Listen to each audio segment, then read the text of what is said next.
Here's a big story that's almost, what's over 5 years old now, almost 6 years old, from Politico. Ukrainian efforts to sabotage Trump backfire. You heard it right here from NewsGuard certified Politico with 100 out of 100. Yes. Check it out. And they say Ukrainian government officials tried to help Hillary Clinton and undermine Trump by publicly questioning his fitness for office. They also disseminated documents implicating a top Trump aide in corruption and suggested they were investigating the matter, only to back away after the election.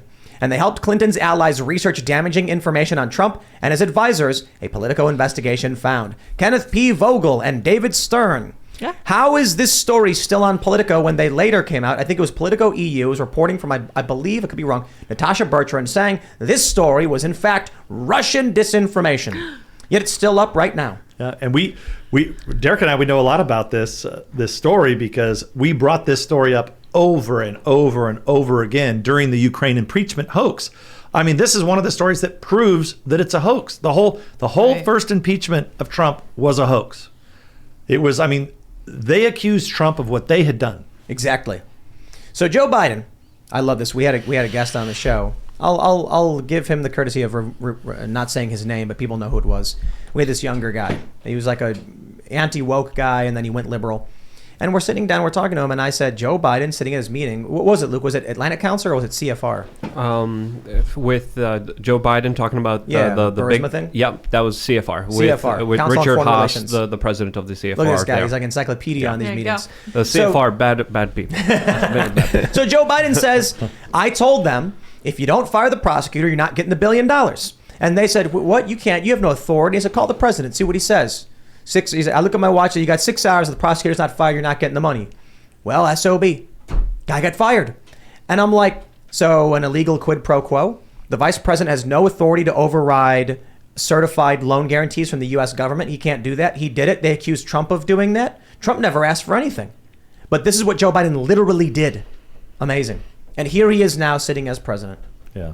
So Donald Trump stumbles upon this. In my opinion, I don't think Trump knew all that much about what was going on. I think Trump saw a Twitter video of Joe Biden saying this that went viral because the phone call transcript was funny. He's like, what is this thing, with Biden saying the loans? Why don't you look into that? Right. He didn't even know what he was talking about. And then they probably panicked like, no, we can't have him digging into that. Impeach. It's amazing. Biden was not running for office at the time. And the media ran with Trump is targeting his rival. Like, rival? Joe Biden? The dude's old and not running for office. Nobody thought he would. I think some people speculated he would run, but there was no definitive answer whether he would. But that's the angle they went with. Donald Trump stumbled upon some very serious corruption. And I think people need to understand this. What's happening in Ukraine, I think, has long been planned. I was there on the ground in the end of 2013. And I think it was end of 2013 when the Maidan protests were starting. Then it was a few months later, I had left. They ousted Yanukovych. This was an escalation that had been happening quite a bit. Russia takes Crimea. Donald Trump gets elected. Everything stops. Donald Trump loses. Joe Biden is now president. Russia conflict Ukraine starts up again. It's amazing how that happened. How if you just use a modicum of common sense, that when Barack Obama is in office, this conflict is escalating. Joe Biden is shaking down this country. And then when Trump's in, everything stops. Yeah, and it's not just Biden that was shaking it down. I mean, Biden was one of the top guys shaking it down, but there's so many of these people in Washington, D.C. that represent these countries. I mean, we don't even know the half of how many people were on the payroll of these Ukrainians. Both Democrats and Republicans. I think Ukraine is a vassal state of NATO, of the United States. You've got Russia running the Gazprom pipeline through the country, jacking up the prices into Europe, causing a lot of problems. The U.S. wanted to build the Qatar-Turkey pipeline. Syria said no. The U.S. says, oh, look, lucky us. Bashar al-Assad is facing a civil war, and we just happen to support the other people. It seems very obvious what the whole thing was really about and why they wanted to demonize Russia over China. Yeah. I wanted to ask you, what did you think about Trump's foreign policy towards Ukraine and Russia? Because you made some assertions about Obama being kind of soft on Russia. Mm-hmm. What did you think of Trump's job? How did he do? Because he was also the first president to send lethal weapons to Ukraine, which some people at the time saw as an escalation. Yeah. Well, look. If you look at what Trump, let's talk about the big picture. and back up and then go back to the propaganda. So remember, every time Trump would make a move, they would say, he's an idiot. Oh, I can't believe he said that. This is embarrassing. And, a lot of us were sitting back saying, well, wait a second. We've been having these, I would go to these meetings and, I spent a lot of time overseas. I mean, Colonel Harvey was with me at a lot of these meetings. And we would go meet with anywhere from our allies to okay people to some really bad people, And I was just glad for the first time because, I was always as a chair of a committee and top Republican, you never want to go. We always kind of had a rule that, the partisanship stops once we leave the country, right? And you try to put forth, good faith effort overseas. So, with Republicans, Democrats, you don't want to be fighting your political conflicts over there. It just makes for confusion. And, I'd sit in those damn meetings I remember specifically sitting in a meeting with the Germans, knowing that they were shutting down their nuclear power plants, and they were getting ready to put this additional pipeline in to be solely reliant on Russia. And I was thinking to myself, and I always kick myself sometimes when you think I should have said something, I should have done something. And not that it would have mattered at the time, but I said, I felt like saying, what the hell are you guys doing? And sometimes I'd have little sidebars like, what the hell are you guys doing with this? You guys are shutting down these nuclear power plants. This is crazy. So when Trump goes over there and says, okay, cut all this bullshit out. Here's what we're gonna do. Why are you buying these? Why are you putting this pipeline? Why are you shutting down your nuclear power plants? You guys are crazy. Why aren't you putting in the money to NATO? I mean, how many times I would go to NATO and we'd sit there in these stupid meetings and everybody, I can only put in 1.2%. I'm supposed to be put in 2. I mean, this has gone on for 3 or 4 decades of these guys not putting in their money. Yeah, and so what Trump, remember, like that was just like what he said was not crazy.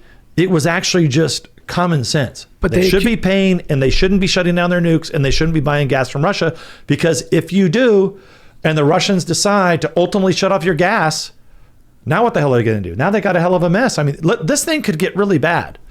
But in Germany, in Europe, this could get really bad if the Russians decide to shut this gas off here in the next 2 months. It's going to get bad because they're going to use winter as a weapon. But Trump offered American natural gas. You want gas? We'll provide it to you.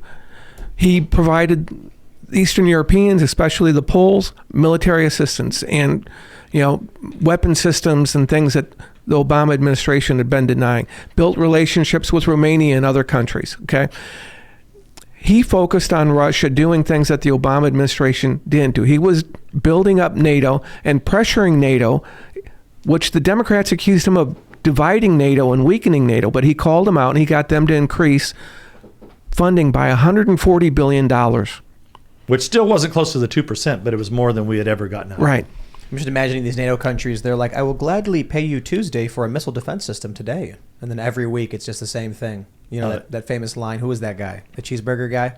Was it Archie Comics? So did you agree with Trump's policy? Did you think he did a good job when it came to navigating Russia, Ukraine, and that situation, the way it's unfolding right now? And more importantly... Yeah, I mean, I think, probably the best thing that he did overall was how he dealt with China. Yeah. I mean, when he said he was going to put in those tariffs, I thought to myself, oh, shit, I've heard this. I've been around Washington, every president, we're going to really get tough on China. And I'll be damned if he didn't do it. But specifically where we are now, and especially your work on the Intelligence Committee, how dangerous is the current situation that we're in now, especially with this kind of proxy war between the East and the West unfolding in Ukraine right now? It kind of depends on... It's tough to get good analysis out of there, right? Yeah. So, look, Russia could do some real damage to Europe this winter. That's a serious issue that we just talked about. Secondly, it kind of depends on I think the Russians are, have they lost 30,000, 50,000, 100,000? Who knows what the right number is? But, the Russians clearly thought they were going to go in there, march to Kiev, and that the Ukrainians were going to lay down their guns. And I will tell you that, I think number one, it's hard for them to, no matter how much they censor there's still a lot of young people that they're conscripts that the Russians are relying on.